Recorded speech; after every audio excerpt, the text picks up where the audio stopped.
Excellencies, distinguished listeners, Swedish Prime Minister Stefan Löfven has a favorite quote from his time as a trade union leader. A factory worker was asked whether the man was against changes at the factory. The man replied, "No, I do not fear new technologies. It's the old ones I'm afraid of." We are on the brink of a profound transformation. We are on an exciting digital journey, a journey full of promise, and we are only beginning to realize its potential. Artificial intelligence is, by all accounts, the emerging technology that will have one of the greatest effects on the global economy, security, and society in the foreseeable future. It is likely to define this century as electricity did last century.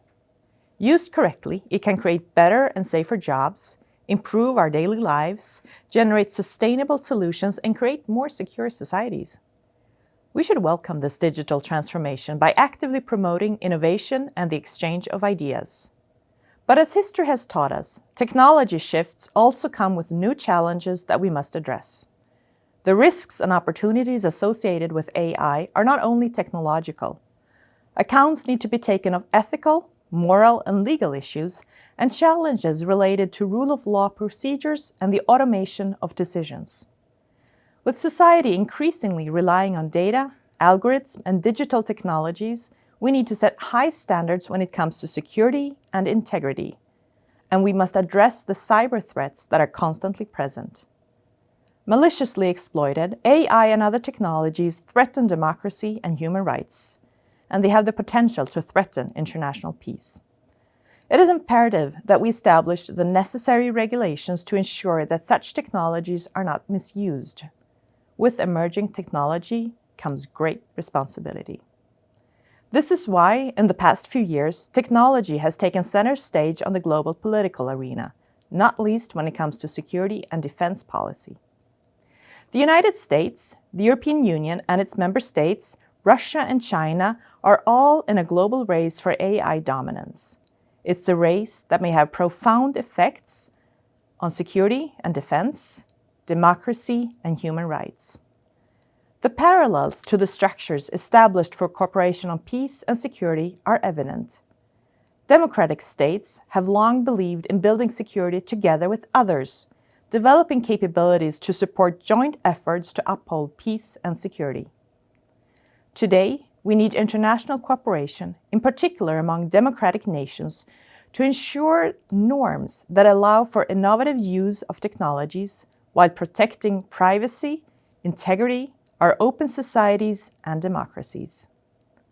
The democracies of the world must take the lead, jointly defining common values, norms, and standards in order to ensure the ethical, secure, and sustainable use of, for example, AI and bioengineering.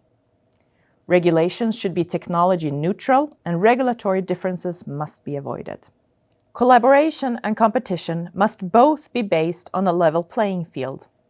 Our collaboration must ensure effective and secure tech and data transfer regimes, and we must work together for common standardization and cybersecurity certifications. In addition, emerging technologies must not be perceived as a project for a designated elite. We need a democratic and inclusive digital transformation where both access to and use of technologies are ensured regardless of gender, age, or level of education, as well as knowledge of how they can pose a threat to personal integrity. As with any other societal transformation, the advancement of this new connected life must enable a just and inclusive transition. Sweden has managed well with rapid development and reforms in the past, thanks to successful stakeholder cooperation.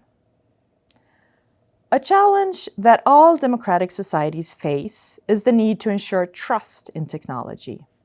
A trust backlash might put us in a position where others less concerned with human rights, ethical considerations, and the rule of law will use and develop technologies more rapidly, leaving us behind. Correctly implemented, AI could provide fact-based and less biased decision-making in the public sector. However, this requires a transparent use of algorithms based on non-biased data. In Sweden, we are now working on trust models to try to address this issue and to build trust for AI in the public sector. Sweden is a highly technology-dependent country. Our technological edge is a cornerstone of our industrial base. Swedes are well-educated and technology-savvy. Sweden invests more in science and research as a percentage of GDP than any other EU member state and is one of the world's most innovative countries. Our startup sector is dynamic, and our capital, Stockholm, is known as the Unicorn Factory. Sweden is home to a range of innovative companies that have been, are, and will continue to be global leaders in their respective fields. Sweden enjoys close and strong cooperation with the United States and other countries represented here today. Our cooperation on emerging technologies needs to be taken to the next level. Transatlantic cooperation on these matters, bilaterally and with the EU, is key to our shared success. Current efforts to set boundaries and strengthen international norms of acceptable behavior in cyberspace must continue. We concur with Secretary of State Antony Blinken's view of the importance of relationships between countries that share values and are in the forefront of the use and development of new technologies. We need robust and solid cooperation that hinders those who do not respect the norms or abide by the rules. With a forward-looking, integrated, and positive view on the global role of technology, I believe our future will be one where we harness the benefits of new technologies in a way that will strengthen and protect our democracies. Thank you.